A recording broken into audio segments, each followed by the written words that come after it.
We come into this world with our eyes closed. And most of us choose to live our whole lives that way. We blindly follow anyone who will lead us, giving ourselves over to anything that provides us with a sense of purpose. Hello, my name is Joe. Welcome to this review of Call of Duty Advanced Warfare for the PlayStation 3. I'm recording this on a standard definition capture card, so apologies if the picture quality is a bit low.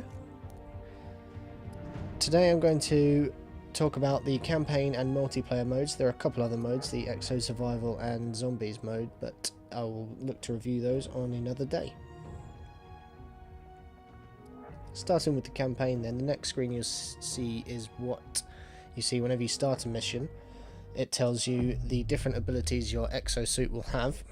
The exosuit is a new gameplay mechanic for this Call of Duty. It is a metallic suit that the soldiers wear around their bodies. It has this huge number of uses depending on what mission you're doing, such as magnetic gloves for climbing things or booster packs for jumping further. There's been no radical changes to the controls in Advanced Warfare, so regular Call of Duty players will have no trouble adjusting to this game. And as I imagine most of us are familiar with how Call of Duty handles, I won't talk about that too much. Given that this game is set in the future, there's a wide range of advanced weapons and technology for you to make use of. One example shown here is the threat grenade, which when detonated reveals all the enemies in your immediate area. Anyone who's played Ghost Recon and Advanced Warfare 2 will know how handy that is. Another cool weapon is the variable grenade, which allows you to cycle through different effects, such as an EMP, a threat grenade, or a stun grenade. Whilst this does make killing enemies easier, I found they've balanced this by making the AI a lot more accurate, so it's still a challenge even on the lower difficulties. One of my favourite things about the campaign is actually the voice acting and the characters. Kevin Spacey, especially playing Jonathan Irons, is particularly compelling. And you even get to see more of your own character, Private Jack Mitchell. He's voiced by Troy Baker, who also does Joel in The Last of Us and loads more games. It's okay. I'll see you on the other side. I found the fact that you get to see more of the character you play makes you a lot more invested in the story, and it makes you care more and makes you enjoy the whole game more.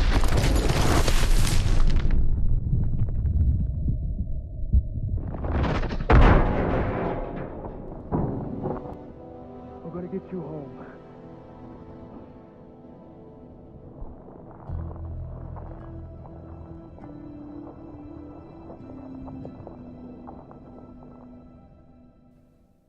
Now let's dive into multiplayer. Every so often in multiplayer you'll receive these supply drops, which might contain new weapons, new kill streak rewards, or new gear for your avatar. You can completely customise the look of your avatar. You can make him male or female.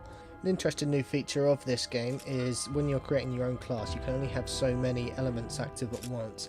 For instance, you can have an extra kill streak reward if you like, but that will come at the cost of one of your perks. Or you could even have an extra attachment on your primary weapon by sacrificing one of your grenades. If you like, you can even ditch your secondary weapon completely and add a third attachment to your primary weapon. Another interesting feature here is you can actually modify your kill streak rewards. For instance, you can put a booby trap on your care package, but that will increase the number of kills you need to actually obtain the care package.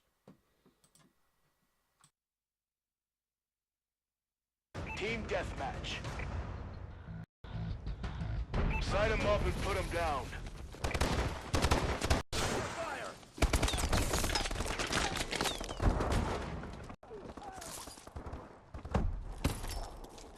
Some of the assault rifles felt a little bit samey for me, and I didn't really feel any reason to switch once I'd unlocked all the attachments for them. As you'll see though, you do get some really cool energy weapons. Friendly Warbird in the air.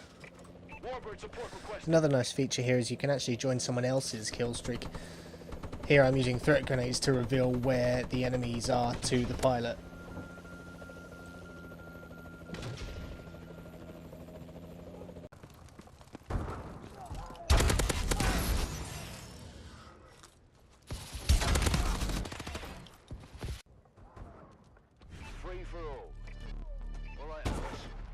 this quick and clean. All the usual multiplayer game modes are there, and some really nice new ones as well. This one's called One Shot, where you're only allowed to use single shot rifles.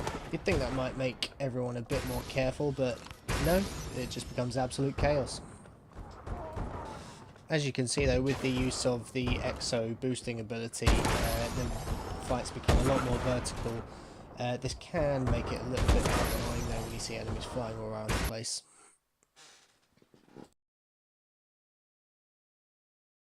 Uplink. Take the satellite to the uplink station. For me though, the most fun new game mode was uplink. Basically you have two teams, at either end there is an uplink station, and each team has to get their single satellite, little round satellite, to the other team's goal. It basically becomes a game of basketball deathmatch, because you can run, when you're running with the satellite, you can either throw it to your teammates or throw it in the goal from a distance, although you do get less points for that. It's a really cool new game mode, it becomes really frantic, and it's just a lot of fun. I think it's worth mentioning that in the PS3 version at least, there are some slight issues with loading times. Sometimes even in the campaign it will just stop in the middle just to load up, which takes you out a bit. And when you're selecting weapons in multiplayer, when you're creating a class, it will take time for some of the weapons to actually load into the screen, which can be a bit annoying.